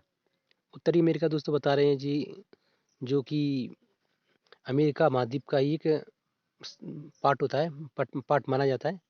तो अमेरिका महाद्वीप को एक ही माना जाता है, लेकिन उसको दो भागों में इसलिए अलग अलग कर दिया है क्योंकि वो एक दूसरे से समुद्र की मदद से जुड़े हुए हैं, इसलिए अलग अलग मानते हैं उनको, ठीक है। तो उत्तरी अमेरिका विश्व का तीसरा सबसे बड़ा महाद्वीप है। यह दक्षिण अमेरिका से एक सक्रिय स्थल से जुड़ा है, जिसे पनामा संधि कहा जाता है। यह महाद्वीप पूरी तरह से उत्तरी एवं पश्चिमी गोलार्ध में स्थित है। तो देखिए दोस्तों, ये महाद्वीप है ना, जो उत्तरी अमेरिका और दक्षिणी अमेरिका, तो ये ये जो पनामा जल संधि है ना, इसके माध्यम से जुड़ा हुआ है। ये जल संधि है, यहाँ पे जुड़ा हुआ है, ठीक है। आगे क्या कह रहे हैं कि यह महाद्वीप तीनों महासागरों से घिरा है। यह महाद्वीप तीन महासागरों से घिरा है। तीन महासागर कौन कौन से इसमें आगे पढ़ेंगे हम दोस्तों। क्या आप इन महासागरों के नाम बता सकते हैं? तो बिल्कुल बताएंगे दोस्तों, कौन कौन से महाद्वीप हैं। ये देखिए यहाँ पे तीन महासागर, तो देखिए अटलांटिक महासागर है, प्रशांत महासागर है, ठीक है। और एक कौन सा महासागर है, और एक महासागर और भी है यहाँ कोई, और ये शायद ये महासागर है दक्षिणी महासागर, ठीक है। तो ये तीन महासागर हुए हैं। तो ये तीन महासागर हैं दोस्तों, आप देख रहे हैं। और ये दक्षिणी महासागर दोस्तों इधर ऐसे घूम के ऊपर भी आया होगा, यहाँ पर भी होगा। तो इस तरह से तीन महासागर हो गए हैं। आगे देखते हैं। तो ये हो ही गया। अब इसके बारे में थोड़ा पढ़ते हैं। क्या है स्थल संधि? स्थल का एक संकरा भाग होता है जो दो बड़े स्थलीय भागों को एक दूसरे से जोड़ता है। तो आप इसके बारे में, ये परिभाषा दोस्तों आप लिख सकती हैं या याद कर सकते हैं दोस्तों, है ना। तो स्थल का एक बड़ा संकरा भाग होता है जो दो बड़े स्थलीय भागों को एक दूसरे से जोड़ता है ना। तो ये दोस्तों ये दिख रहा है बहुत छोटा, मतलब एक बिल्कुल पतला लग रहा है। ये बड़ा सकरा क्षेत्र होगा दोस्तों, यहाँ से बड़ी बड़ी वाहन भी निकल जाते होंगे, लेकिन इसमें दिखा रहा है बहुत छोटा। आगे देखते हैं। भारत एवं श्रीलंका के बीच स्थित जल संधि का नाम बताइए। तो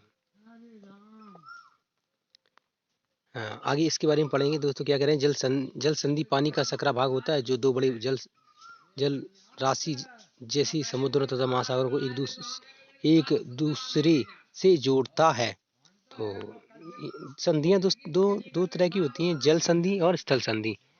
तो जल संधि यानी कि दो स्थलों को जोड़ने वाली संधि, और स्थल संधि यानी कि दो बड़े स्थल, मतलब दो बड़ी मतलब समंदर को जोड़ने वाली, अब इधर ही एक समंदर है और इधर ही एक समंदर है, उसको जोड़ रहा है। दोनों काम एक ही करते हैं। इसमें ये दिखा रहे हैं कि इधर भी बड़ी बाघ को जल के जोड़ रहा है, इधर भी एक जल की बड़ी बाघ को जोड़ रहा है। इधर भी स्थल है, इधर भी स्थल है, और इधर भी स्थल है, इधर भी स्थल है। तो दोस्तों आप इसके बारे में बहुत अच्छे से आगे पढ़ेंगे, तो घबराने की, टेंशन लेने की कोई ज़रूरत नहीं है। आगे देखिए, दक्षिण अमेरिका का अधिकांश भाग दक्षिणी गोलार्ध में स्थित है। तो दक्षिण अमेरिका का बहुत अधिकांश भाग, कुछ ही भाग उत्तरी गोलार्ध में है, बाकी पूरा दक्षिणी गोलार्ध में ही है दोस्तों। इसके पूर्व एवं पश्चिम में कौन सी दो महासागर स्थित है? इसके पूर्व और पश्चिम में कौन सी महासागर है? तो आपको बताएंगे दोस्तों। इसके पूर्व में और पश्चिम में, दक्षिणी अमेरिका की पूर्व में, दक्षिणी अमेरिका की पूर्व में अटलांटिक महासागर है दोस्तों, आपने देखा, और पश्चिम में प्रशांत महासागर है। ठीक है, तो ये जानकारी हो गई आपकी, आपको अच्छे से याद हो गई होगी। ठीक है, आगे बोल रहे हैं कि विश्व की सबसे लंबी पर्वत श्रृंखला एंडीज इसके उत्तर से दक्षिण की ओर फैली हुई है। तो यहाँ बता रहे हैं एंडीज इस जगह पे फैली हुई है दोस्तों। ये पीला पीला, ये लंबाई में जो क्षेत्र दिख रहा है ना, एंडीज इधर फैला हुआ है। ये देखिए दोस्तों, ये मैंने ये दिखा रहे हैं, ये इधर। ठीक है, तो आप ऐसे समझ सकते हैं या फिर इस मैप में समझ लीजिए। हाँ, ये देखिए, ये एंडी जो पीले में जो लाल कलर की जो वो श्रृंखला दिख रही है दोस्तों, ये एंडीज पर्वत श्रृंखला है दोस्तों। एंडीज पर्वत श्रृंखला ये पूरी विश्व की सबसे लंबी पर्वत श्रृंखला मानी जाती है दोस्तों। तो ये वो है ना। आगे देखते हैं क्या कह रहे हैं कि आगे इसमें देखते हैं क्या, कहाँ का, ये नीचे है।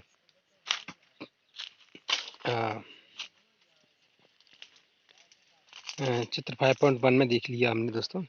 आगे, दक्षिणी अमेरिका में विश्व की सबसे लंबी नदी अमेजन बहती है। तो अमेजोन जो नदी बोलते हैं, amazon.com से हम सामान भी मंगाते हैं दोस्तों। आप देख सकते हैं कि बहुत सी बार आप लोगों ने भी,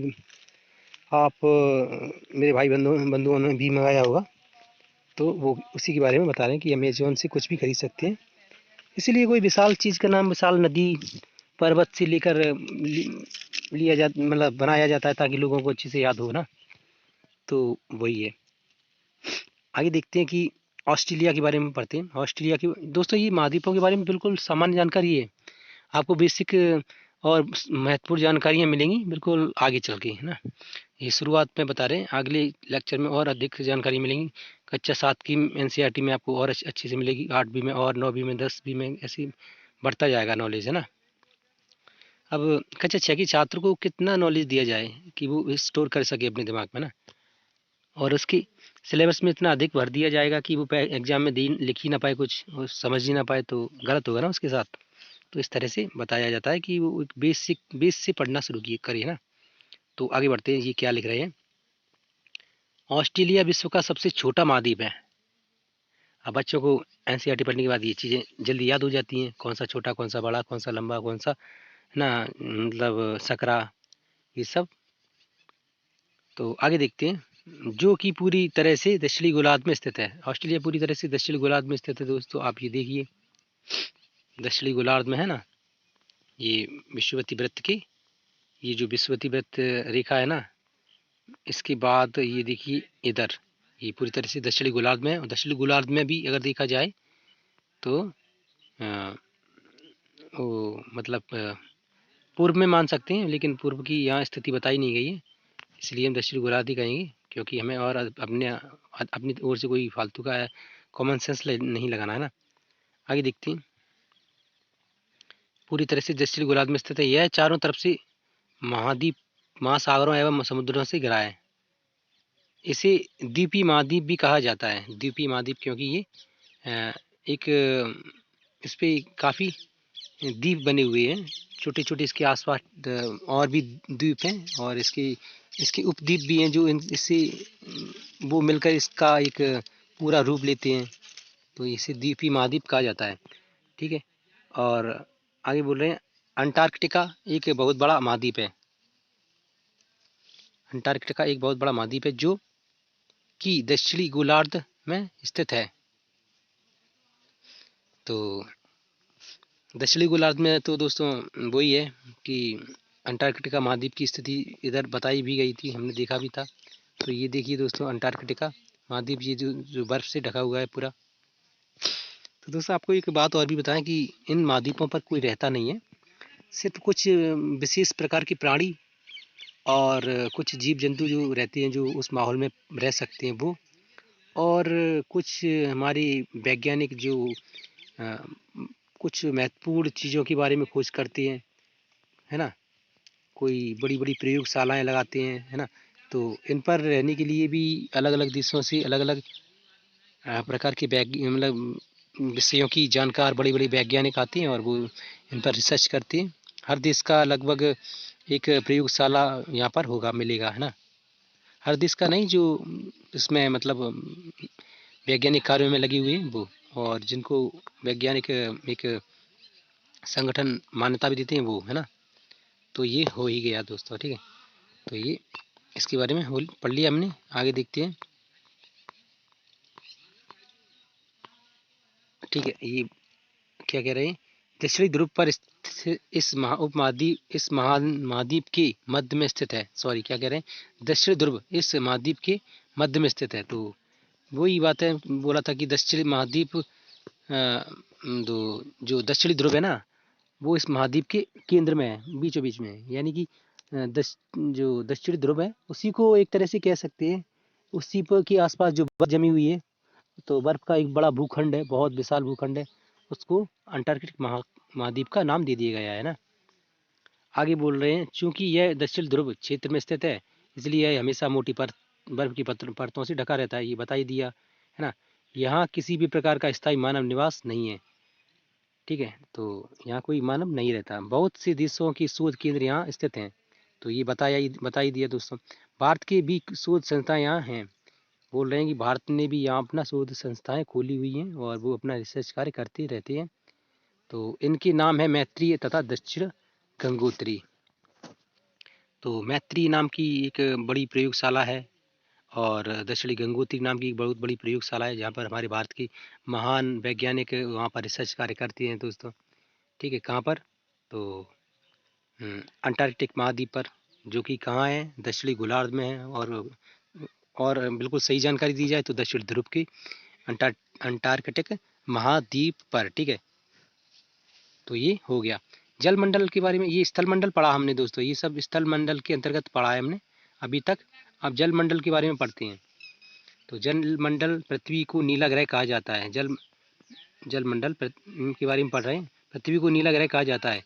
पृथ्वी का 71% भाग जल तथा 29% भाग स्थल है, ठीक है। आगे बोल रहे हैं, जल मंडल के जल में सभी रूप उपस्थित हैं। जल मंडल में जल की सभी रूप उपस्थित हैं, ये बोल रहे हैं। जल मंडल में जल के सभी रूपों को शामिल किया गया है, ना कि ऐसा नहीं है कि तालाबों को शामिल नहीं किया जाएगा, ऐसा नहीं है कि नदियों को शामिल नहीं किया जाएगा, नहीं, सभी रूपों को, ठीक है। जल मंडल हो गया। इस महाद्वीप में इसमें महासागर एवं नदियाँ, झीलें, हिम नदियाँ, भूमिगत जल तथा वायुमंडल की जल वाष्प भी सम्मिलित है। तो कह रहे हैं कि जल मंडल में कुछ भी नहीं छोड़ा जाएगा, यानी कि नदियाँ, कुएं, तालाब, झरने और झीलें, और यहाँ तक कि जल वाष्प, जो धुआं उड़ जाता है ना, जो धुएं के रूप में जल उड़ जाता है, उसको भी शामिल किया जाता है किसमें, जल मंडल में। अब ऐसे पूछ दिया जाए कि मतलब जल मंडल के अंतर्गत आने वाली चीज़ों के बारे में बताइए, तो आप इस तरह से बता सकते हैं ना, क्या क्या शामिल है। पृथ्वी पर पाए जाने वाले जल का 97% से अधिक भाग महासागरों में पाया जाता है।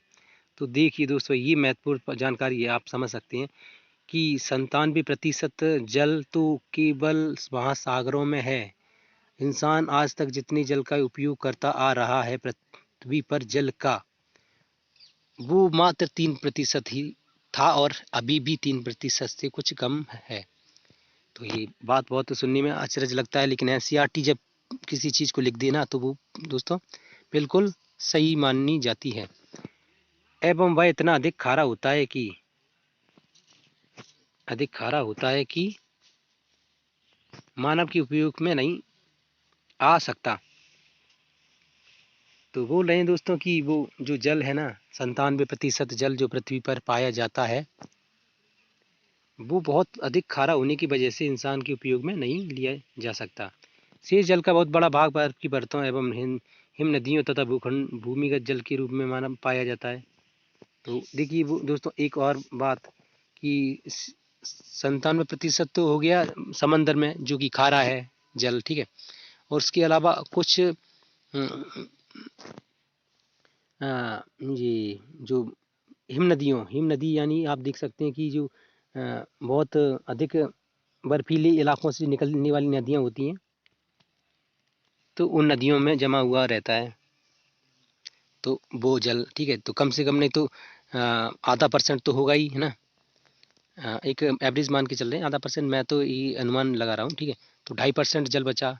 उसके अलावा 2.5% जल इंसान हमेशा आज तक यूज करता आ रहा है ना। और ऐसी बात नहीं है दोस्तों कि खारा जल ही यूज करता आ रहा है, ऐसा नहीं। खारा जल भी दोस्तों कहीं कहीं मतलब उपयोग में लिया जा सकता है। बहुत से आज देश जो इतने विकसित हो चुके हैं कि वो उस जल का उपयोग भी कर रहे हैं। तो वो अब बात है, ठीक है। आगे देखते हैं दोस्तों क्या कह रहे हैं। जल का बहुत कम भाग अलवड़ जल के रूप में पाया जाता है। तो बहुत बड़ा भाग जल का अलवड़ यानी कि जिसमें लवण नहीं हो, यानी कि जो खारा ना हो, के रूप में पाया जाता है। बहुत कम। अलवड़ यानी दोस्तों आप एक बार फिर से याद करिए, अलवड़ यानी कि शुद्ध जल, यानी कि जिसमें खारापन ना हो, ठीक है। यही कारण है कि नीले ग्रह में रहने के बावजूद हम पानी की कमी महसूस कर सकते हैं, कर सकते तो हैं ही, लेकिन करते भी हैं। नीले ग्रह में रहने के बावजूद भी दोस्तों ये एक अपवाद है। अपवाद नहीं कह सकते कि ये विडम्बना है, अपवाद तो अलग बात हो जाती है। विडम्बना है कि हम इंसान होकर ये इतने समझदार प्राणी होकर भी इंसान पृथ्वी पर सबसे समझदार प्राणी माना जाता है। तो उसके बाद भी हम ये अपनी पृथ्वी के बारे में अधिक से अधिक मतलब नहीं सोच पाते, और पृथ्वी को एक बहुत पृथ्वी के साथ एक बुरा बुरा बर्ताव कर रहे हैं, और आने वाली पीढ़ियां दोस्तों उस बर्ताव को महसूस करेंगी। देखिए दोस्तों, पृथ्वी पर प्रदूषण फैलाया जा रहा है, जल को प्रदूषित किया जा रहा है, पर्यावरण को प्रदूषित किया जा रहा है, वनों को काटकर और अधिक दिक्कत दी जा रही है। पृथ्वी पर ऑक्सीजन की कमी होती जा रही है ना। तो और हर तरह से यानी कि ठोस, द्रव्य, गैस यानी तीनों प्रकार की अवस्थाओं में प्रदूषण फैलाया जा रहा है इंसान के द्वारा, है ना। तो ये कब रुकेगी पता नहीं, कैसे सुधरेगा इंसान पता नहीं, लेकिन अ, उसका प्रभाव तो हर इंसान जो नहीं सुधरना चाहता उसका आने वाला जो उनकी जो आने वाली पीढ़ी होंगी वो भुगतेंगी, देखेंगी नतीजे परिणाम, है ना।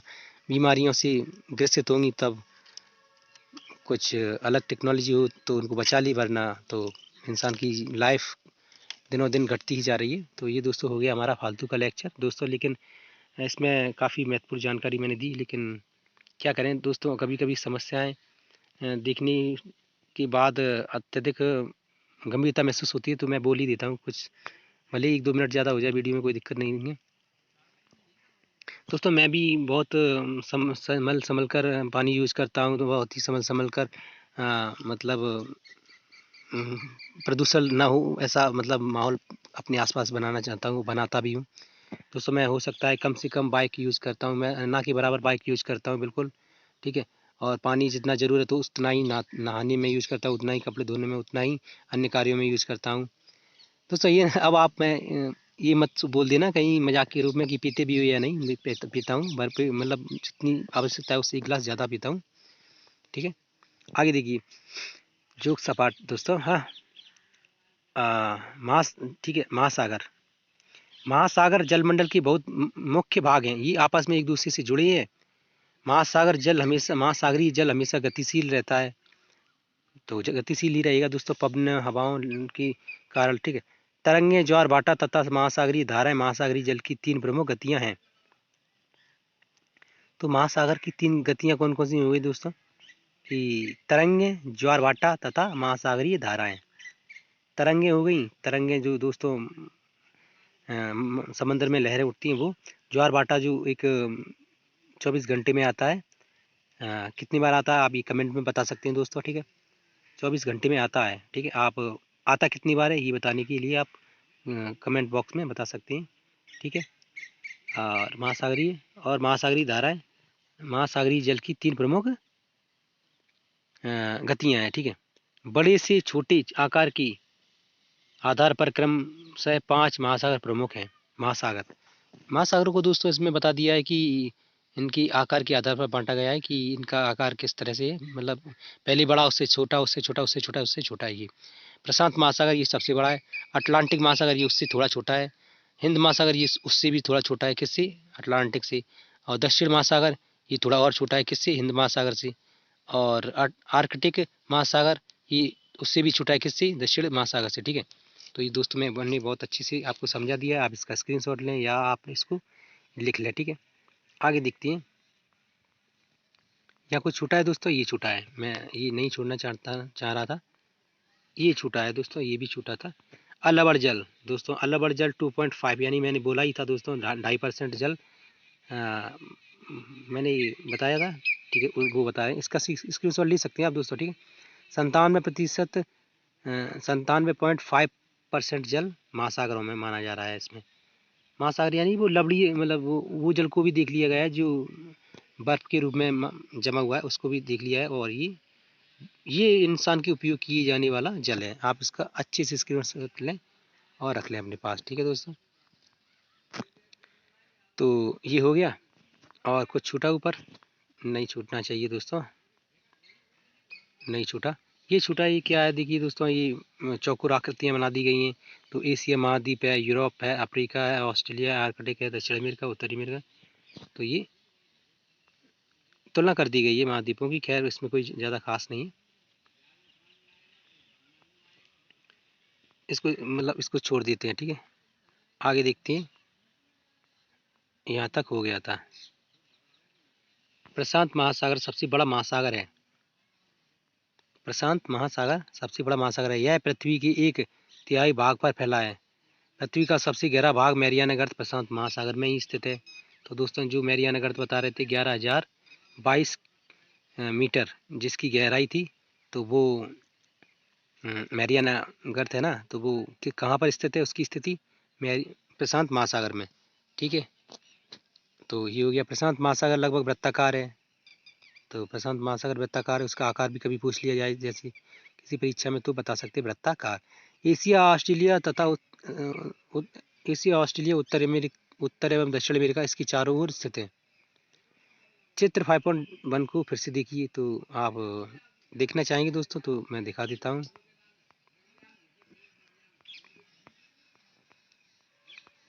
देखिए ये प्रशांत महासागर है दोस्तों, ये वृत्ताकार है। यहाँ से लेकर इसके पीछे से घूमकर ये इधर तक आता है, ये प्रशांत महासागर। तो कह रहे हैं एशिया ऑस्ट्रेलिया और कौन सा बता रहे थे, उत्तरी और दक्षिण अमेरिका, ये उसके चारों ओर हैं।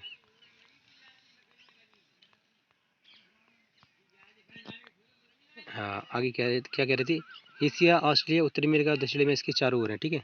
तो ये 4 महाद्वीप इसके चारों ओर है। प्रशांत महासागर के चारों ओर इन महाद्वीपों की स्थिति का पता लगा, यही हो गया। अटलांटिक महासागर विश्व का सबसे बड़ा दूसरा महासागर है। यह अंग्रेजी भाषा की एस अक्षर की आकार का है। तो दोस्तों इसको भी दिखा देते हैं आपको मैप में। तो ये अटलांटिक महासागर है। ये देखिए दोस्तों एस आकार का बना हुआ है। ये इधर से ऐसे शुरू होता है दोस्तों, ये इधर ऐसे इधर आ जाता है। ये इधर से ऐसे शुरू होकर ये इससे होकर ये ऐसे निकला है, ठीक है। तो एक बार फिर देखिए दोस्तों, ये ऐसे होकर ऐसे आया और फिर ऐसे हो गया। तो ये ऐसा आकार का, ये वैज्ञानिक लोग ऊपर से देखते हैं तो उससे उनको दिखता है कुछ, तो एक नॉलेज के रूप में उसको लिख दिया जाता है, ठीक है। वैसे ज़रूरी नहीं है कि ऐसा आकार का ही हो, वैसे इसमें दिया गया तो बिल्कुल ऐसी आकार का है, ठीक है। और कोई अक्षर की आकार बन ही नहीं रहा ना उसमें, ठीक है। इसके पश्चिम किनारों पर उत्तर एवं दक्षिण दक्षिण अमेरिका है। तो कह रहे हैं इसकी पश्चिमी किनारे पर इसके इसके पश्चिमी किनारे पर उत्तर एवं दक्षिण अमेरिका है। तो देखिए आप इसमें देख सकते हैं, दोबारा से कोई ज़्यादा वक्त नहीं लूँगा मैं, आप जल्दी जल्दी बता देता हूँ आपको दोस्तों। इसकी किसकी अटलांटिक महासागर की पश्चिमी किनारा। तो इसका पश्चिमी किनारा एक किधर होगा दोस्तों, इधर ये पश्चिमी किनारा है। इस पश्चिमी किनारे पे दक्षिण अमेरिका है, और ये इधर देखिए उत्तरी अमेरिका है। ठीक है दोस्तों, तो ये हो गया। आगे देखते हैं क्या क्या बोल रहे हैं इसमें। हाँ, हो गया। अटलांटिक महासागर की तटरेखा बहुत अधिक दंतुरित है, यानी दंतुरित वो दोस्तों की बहुत बड़ी छोटी मोटी टापू हैं, छोटे छोटे वो जैसे कि मतलब स्थलखंड निकले हुए हैं ना, तो वो है दंतुरित है। तो दंतुरित भी देखना है तो ये देख लीजिए आप दोस्तों कि ये देखिए, ये छोटे छोटे टापू आइलैंड हैं, बड़े बड़े द्वीप है, छोटे बड़े हर तरह के द्वीप हैं। तो ये दंतुरित है। ऐसा नहीं है, प्लेन नहीं है, जैसा कि ये देखिए दोस्तों, ये प्लेन है, ये प्लेन आकृति है, ऐसा नहीं है दंतुरित। ये इधर ये भी इसमें भी दिया गया है, इसमें भी दिया गया है, ये इसमें भी दिया गया है आइलैंड, ये जमीन के टुकड़े ये इधर भी दिया गया है, इसमें भी हैं थोड़ी। तो ये दंतुरित आकृति मानी जाती है दोस्तों। ठीक है, ये प्लेन आकृति इसको कहा जाता है, जैसे कि ये देखिए दोस्तों, ये प्लेन है। ठीक है, ऐसी नहीं है इसकी। किसकी? अटलांटिक महासागर की। ठीक है दोस्तों, आपको समझ में आना चाहिए तरीका कोई भी हो समझाने का और समझने का, बस समझना आना चाहिए। अब आप उसको अच्छे से समझ सकें, बस ये दिखाया गया है मैंने, मतलब इसमें बता दिया गया। अब आगे क्या कह रहे हैं, दंतुरित है। यह अनियमित एवं दंतुरित तटरेखा प्राकृतिक तूपाश्रयों एवं पत्तनों की आदर्श स्थिति है। तो दोस्तों कह रहे हैं कि दंतुरित आकृति होने के बावजूद भी ये बहुत महत्वपूर्ण है, क्योंकि इसी प्रकार की आकृतियों का अक्सर लोग यूज करते हैं वहाँ पे, मतलब छोटे छोटे आइलैंड जो होते हैं, आइलैंडों पर दोस्तों खड़े होकर वो कुछ अपनी मतलब मछली पालन है और भी मतलब अन्य प्रकार की एक्टिविटी करते हैं। उनके बारे में आप आगे पढ़ेंगे, क्या क्या लोग समंदर से हासिल करते हैं, क्या क्या प्राप्त कर सकते हैं, वो सब आगे पढ़ेंगे। तो ये व्यापार के लिए भी एक महत्वपूर्ण हो जाती हैं। आगे देखते हैं क्या कह रहे हैं। यह अनियमित तथा तटरेखा प्राकृतिक पोताश्रयों एवं पत्तनों की आदर्श स्थिति है। व्यापार की दृष्टि से यह सबसे व्यस्त महासागर है। तो इसी वजह से दोस्तों ये महासागर व्यापार की स्थिति से देखा जाए तो एक महत्वपूर्ण महासागर है, और होगा भी क्यों नहीं दोस्तों। इसके आसपास काफ़ी बड़ी बड़ी जो वो है ना देश, तो व्यापार जो दक्षिण अमेरिका देखिए अधिक से अधिक इधर ही बसा है, उत्तरी अमेरिका का अधिक से अधिक हिस्सा इधर ही बसा है, और ये देखिए पूरा यूरोप इधर से ही व्यापार करता है। ये अफ्रीका का भी अधिकांश हिस्सा इधर ही है, तो इधर से व्यापार होता है। तो कहने का मतलब है ये व्यापार के माध्यम से बहुत महत्वपूर्ण है वो है महासागर। ठीक है, आगे देखते हैं क्या कह रहे हैं। हिंद महासागर की एक ऐसा महासागर है जिसका नाम किसी देश के नाम यानी कि भारत के नाम पर रखा गया है। तो हिंद महासागर जो कि हमारे भारत के आसपास का जो दक्षिण में है क्षेत्र, जो पानी का क्षेत्र है ना, वो हिंद महासागर कहलाता है। तो उस महासागर का नाम दोस्तों हमारे देश भारत के नाम पर पड़ा है। तो ये हमारा भारत देश है और ये हिंद महासागर है। ठीक है दोस्तों, ये इसके दक्षिण में ये इधर छोटा सा दिख रहा है बिंदु टाइप का, ये श्रीलंका है। ठीक है दोस्तों, तो आगे देखते हैं आगे क्या कह रहे हैं ये। हाँ, ये हो गया था। यह महासागर लगभग त्रिभुजाकार है। हमारे जो हिंद महासागर का आकार है त्रिभुजाकार है, और अब उसकी तुलना की जाए किससे, प्रशांत महासागर, तो उसकी आकृति क्या थी दोस्तों, वृत्ताकार। ठीक है, और आर्कटिक दोस्तों, आर्कटिक महासागर उसका आकार दोस्तों क्या था, अटलांटिक सॉरी अटलांटिक महासागर की आकृति ऐसा आकार थी। ठीक है, तो ये आकृतियाँ कभी कभी पूछ ही लेते हैं दोस्तों, वैसे कोई कठिन नहीं है याद करने के लिए, आप याद कर सकते हैं। तो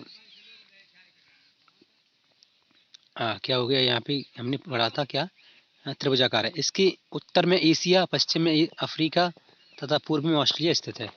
तो इसकी स्थिति बता दी जाती है कि कौन सा महाद्वीप के आसपास कौन सा क्षेत्र है। ये दोस्तों बेसिक ज्ञान के लिए बहुत ज़रूरी है। आप इसको इसकी स्थिति को देखकर और अनुमान लगा सकते हैं और बता सकते हैं कौन सा देश कहाँ पर है। तो एक बार फिर से बताते हैं इसकी उत्तर में एशिया है, क्योंकि होगा ही हमारी दक्षिण मतलब भारत की दक्षिण भाग में है ना, तो हमारा भारत कहाँ है, एशिया में। तो इस तरह से पश्चिम में अफ्रीका है, पश्चिम में अफ्रीका है ही, दिखा दी गई थी, ठीक है।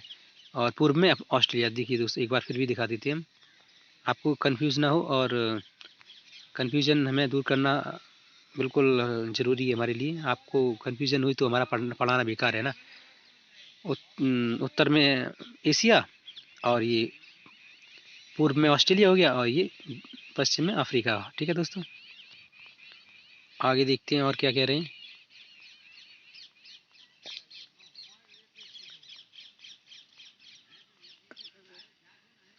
दक्षिण महासागर अंटार्कटिका महाद्वीप को चारों ओर से घेरता है। दक्षिण महासागर, जो दक्षिण महासागर है वो अंटार्कटिका महासागर को चारों ओर से घेरता है। यह अंटार्कटिका महाद्वीप से उत्तर की ओर 60 डिग्री दक्षिणी अक्षांश तक फैला हुआ है। तो इसका फैलाव की स्थिति बता रहे हैं, तो ये कोई महत्वपूर्ण जानकारी नहीं है। इसका क्या मतलब दोस्तों, दूसरा महासागर ने इसको घेर लिया तो घेरेंगे ये इस तरह से। ये देखिए दोस्तों, अंटार्कटिका ने इसको ये इस तरह से यहाँ से कवर किया है, नीचे से सफ़ेद हिस्से से, सफ़ेद वो बर्फ़ से ढका हुआ है, इसलिए उसको बता रहे हैं। तो ये स्किप करने वाली बात थी, मैंने फिर भी बता दिया आपको, कुछ ज़्यादा महत्वपूर्ण नहीं है। आगे देखते हैं क्या कह रहे हैं। आर्कटिक महासागर उत्तर ध्रुव वृत्त में स्थित है, यह तथा यह उत्तर ध्रुव की चारों ओर फैला है। कौन सा? आर्कटिक महासागर। क्या कह रहे हैं, उत्तर ध्रुव वृत्त में स्थित है यह तथा उत्तर ध्रुव की चारों ओर फैला हुआ है। तो अभी देखेंगे इसके बाद। यह प्रशांत महासागर की छिछली जल वाली एक संकरी भाग से जुड़ा है। छिछली भाग वाली प्रशांत महासागर की छिछली भाग वाली सक्रिय भाग से जुड़ा है, जिसे बेरिंग जल संधि के नाम से जाना जाता है। यह उत्तर अमेरिका के चारों तटों यूरेशिया यह उत्तरी अमेरिका के उत्तरी तटों एवं यूरेशिया से घिरा हुआ है। तो देखिए दोस्तों क्या कह रहे हैं कि प्रशांत महासागर के छिछली भाग से जुड़ा है। ये कौन? आर्कटिक महासागर है, और इसकी स्थिति है उत्तरी ध्रुव में, ठीक है। बेरिंग जल संधि के द्वारा ये प्रशांत महासागर से जुड़ता है, ठीक है। तो ये देख ही लेते हैं। हाँ, भले ही 1 मिनट दोस्तों बड़ा बढ़ जाए, लेकिन वीडियो पूरी तरह से समझ में आनी चाहिए ना। ये आर्कटिक महासागर है दोस्तों, ये इधर है। ये बेरिंग जल संधि के द्वारा कहाँ से जुड़ा है, तो यहाँ कहीं बेरिंग जल संधि दी गई है दोस्तों। ये बेरिंग जल संधि के बारे में आप आगे पढ़ेंगे, तो यहाँ वो बिल्कुल सटीक दी नहीं गई है। यहाँ शब्दावलियाँ मतलब जो लिखने में कुछ आई होगी, समझ में कुछ दिक्कत हुई होगी, तो नहीं लिख दिया गया है, लिखा नहीं गया है, ठीक है। आगे इसके बारे में बिल्कुल डिटेल में पढ़ेंगे, आप बिल्कुल टेंशन नहीं लेना है दोस्तों। तो मेरे आप इसमें समझ लीजिए, ठीक है। आर्कटिक महासागर प्रशांत महासागर से कैसे जुड़ा है, तो बेरिंग जल संधि के द्वारा, ठीक है। और उसका छिछला हिस्सा जुड़ा हुआ है, ठीक है। और इसकी स्थिति है कहाँ? उत्तरी अमेरिका के उत्तरी तटों तथा यूरेशिया के आसपास का क्षेत्र, ठीक है। और अब देखते हैं दोस्तों कि बता रहे हैं कि वायुमंडल के बारे में पढ़ते हैं। तो वायुमंडल हमारी पृथ्वी के चारों ओर से गैस की एक परत से घिरा हुआ है। हमारी पृथ्वी वायु के चारों ओर वायु से इसमें दोबारा पढ़ता हूँ, या मतलब क्या कोई मुझे बुला रहा है शायद दोस्तों, तो मैंने उनको बोल दिया है, बाद में आऊँगा। हमारी पृथ्वी चारों ओर से गैस की एक परत से घिरी हुई है, जिसे वायुमंडल कहा जाता है। वायु की यह पतली परत इस ग्रह का महत्वपूर्ण एवं अटूट भाग है। तो हमारी जो पृथ्वी है ना दोस्तों, उसको वायुमंडल की काफ़ी परतों से घिरी हुई है, लेकिन हमें दिखती नहीं है। जैसे कि हम पैरासूट, हवाई जहाज और ये मिसाइल्स वगैरह अपनी उड़ाते हैं, तो वो किसकी सहायता से? वायु की सहायता से वायु में उड़ती है ना, तो वो वायुमंडल ही कहलाता है दोस्तों। आगे इसके बारे में और देखेंगे। तो वायुमंडल कहा जाता है। वायु की यह पतली परत इस ग्रह का महत्वपूर्ण एवं अटूट भाग है। तो महत्वपूर्ण भाग होगा ही दोस्तों। पृथ्वी को एक जीवन देने का जो माध्यम है वो वायु ही है ना। तो यह कह रहे हैं आगे, यह हमें ऐसी वायु प्रदान करती है जिससे हम लोग सांस लेते हैं। यह वायुमंडल हम लोगों को सूर्य की कुछ हानिकारक किरणों से बचाती है। तो बिल्कुल बचाती है। पराबैंगनी किरणें आती हैं तो ओजोन परत हमारी रक्षा करती है दोस्तों, है ना। और आपको बता दें तो दोस्तों, ओजोन परत पर एक छिद्र भी पाया जाता है प्रशांत महासागर के ऊपर। तो वो भी एक दुविधा वाली बात है कि इंसानों ने क्या क्या करके अपने ही ऊपर पत्थर पटकने की कोशिश की है। खैर, आगे देखते हैं। वायुमंडल 1600 किलोमीटर की ऊंचाई तक फैला है। वायुमंडल, जो हमारा वायुमंडल है जिसमें हम सांस लेते हैं, वो 1600 किलोमीटर के क्षेत्रफल में फैला हुआ है। देखिए, 1600 किलोमीटर वायु की परत, है ना। तो काफ़ी सुरक्षा प्रदान की गई है कुदरत के द्वारा हमें, यानी कि नेचर हमारी काफ़ी सुरक्षा करता है। वायुमंडल को उसके घटकों, तापमान तथा अन्य के आधार पर 5 परतों में बांटा जाता है। तो वायुमंडल को दोस्तों 5 परतों में बांट दिया गया है। किस तरह से? उसकी तापमान, उसकी अन्य उसमें गैसों का मिश्रण है, उसके आधार पर उसमें जो अन्य प्रकार की एक्टिविटीज़ होती हैं उसके माध्यम से, ठीक है। इन परतों को पृथ्वी की सतह से शुरू करते हुए क्षोभ मंडल, समताप मंडल, मध्य मंडल, आयन मंडल तथा बहिर्मंडल कहा जाता है। तो दोस्तों कह रहे हैं कि पृथ्वी की सबसे निकट वाली परत है क्षोभ मंडल, उसके बाद थोड़ी और दूर पृथ्वी से होती गई समताप मंडल, उसके बाद मध्य मंडल, उसके बाद आयन मंडल, उसके बाद बहिर्मंडल। तो पृथ्वी से सबसे दूरी की बात की जाए तो बहिर्मंडल है, ठीक है दोस्तों। अब इसके बाद में यहाँ एक चित्र दिया गया है तो उसको देख ही लेते हैं। तो ये दोस्तों, ये चित्र बहुत महत्वपूर्ण है। वायुमंडल की विभिन्न परतें। तो दोस्तों ये देखिए, हम इंसान रह रहे हैं इस पृथ्वी पर। ये हमारा हरा भरा वातावरण है दोस्तों, यहाँ पे, है ना। ये पैराशूट उड़ रहे हैं और हवाई जहाज उड़ रहे हैं। ये कहाँ उड़ रहे हैं दोस्तों? ये क्षोभ मंडल में उड़ रहे हैं, ठीक है दोस्तों। अब उसके बाद ये देखिए, ये उल्का पिंड, ये क्या और अन्य एक्टिविटीज़ हो रही हैं जी दोस्तों। तो ये समताप मंडल में हो रही हैं। अब जो मिसाइल उड़ाई जाती हैं दोस्तों वैज्ञानिकों द्वारा, तो ये कहाँ? मध्य मंडल में। और ये जो मिसाइल काम करती हैं, ये आयन मंडल में काम करती हैं। और ये बहिर्मंडल के बाद दोस्तों कुछ होता ही नहीं है, वहाँ पे कुछ अन्य एक्टिविटीज़ होती होंगी, तो उनके बारे में इसमें बताया नहीं गया। अन्य एक्टिविटी मतलब कि वहाँ फिर कोई चीज़ टिकती नहीं है, वो एक अलग फोर्स के माध्यम से अलग चली जाती है। वो वहाँ पे बिल्कुल स्वतंत्र हो जाती है, उसका कोई अलग वो रहता है, उसकी अलग कंडीशंस पैदा हो जाती हैं। तो वो चीज़ उस वहाँ पे अपनी एक अलग तरह का व्यवहार करती है। मान के चलिए कोई मिसाइल छोड़ दी गई, तो उस क्षेत्र में बहिर्मंडल में चली जाएगी, तो वहाँ पे वो मिसाइल कोई कार्य नहीं करेगी, बिल्कुल फ्री हो जाएगी, है ना। हो सकता है चीज़ जलकर खाक भी हो जाए, ऐसा कुछ कह नहीं सकते, लेकिन शायद, है ना दोस्तों। मैं एक शायद शब्द का यूज कम करता हूँ, लेकिन कभी कभी करना पड़ता है। तो जिसके बारे में बिल्कुल जानकारी ना हो तो वहाँ शायद लगाना पड़ता है दोस्तों, क्या करें। और ये छूट गया था दोस्तों, दंतुरित तटरिका, इसे कहते हैं, ठीक है दोस्तों। ये ऐसी मैंने बता ही दी थी, हालांकि इसमें चित्र में अभी देखा तो बता दिया।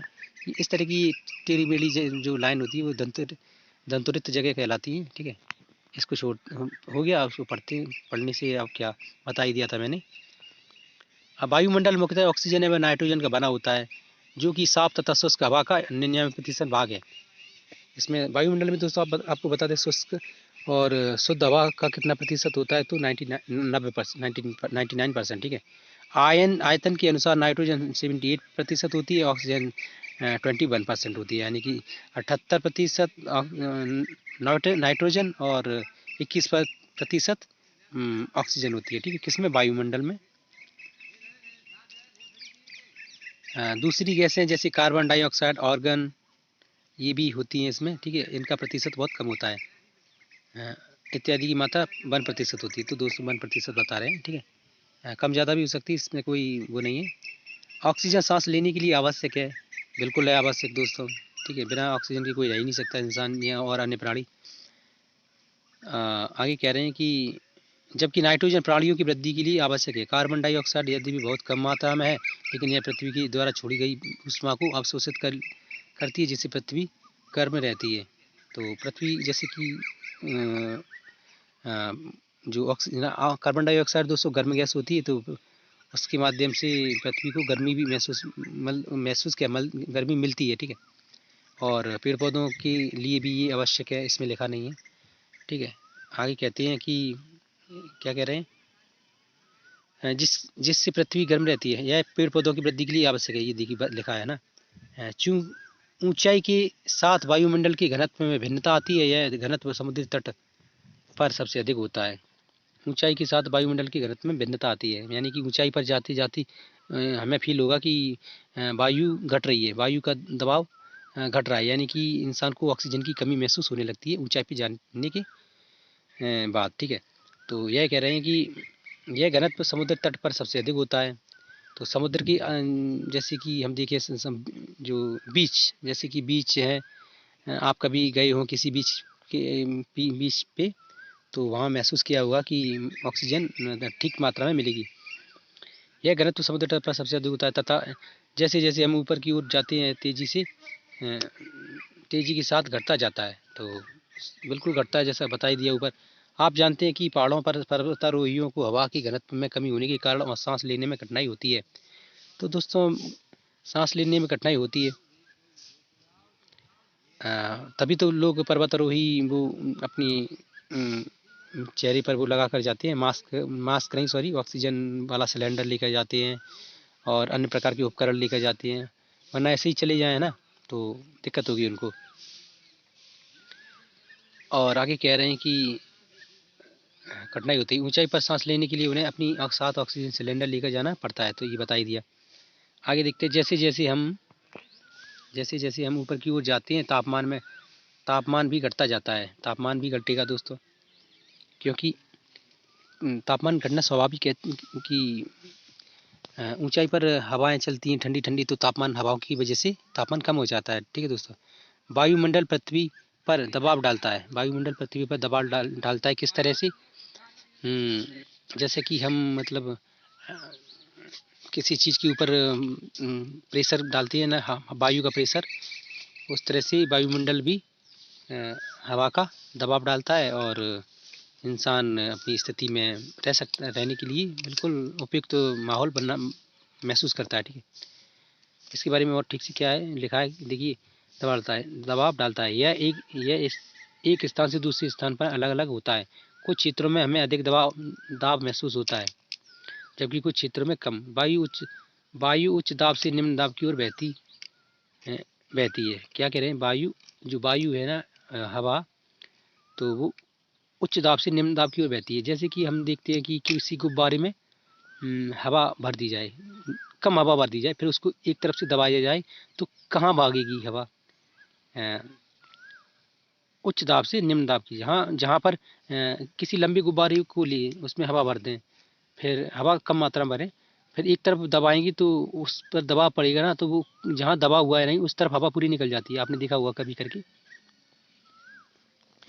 आप समझे ना मेरे भाई दोस्तों, कि किसी लंबे गुब्बारे को लें, उसमें जितनी हवा उसमें ज़रूरत पड़ती है उससे कम भरें, फिर उसको उसमें गांठ लगा दें, फिर उस गुब्बारे को एक और दबाएं। अब वहाँ जहाँ दाब पड़ रहा है ना, तो वहाँ हो गया उच्च दाब, ठीक है। और जिस तरफ दबाव नहीं है उस तरफ वो सारी हवा जाएगी। तो यही सिस्टम होता है जो वायुमंडल का, ठीक है। आप इस तरह से समझ गए, मुझे विश्वास है।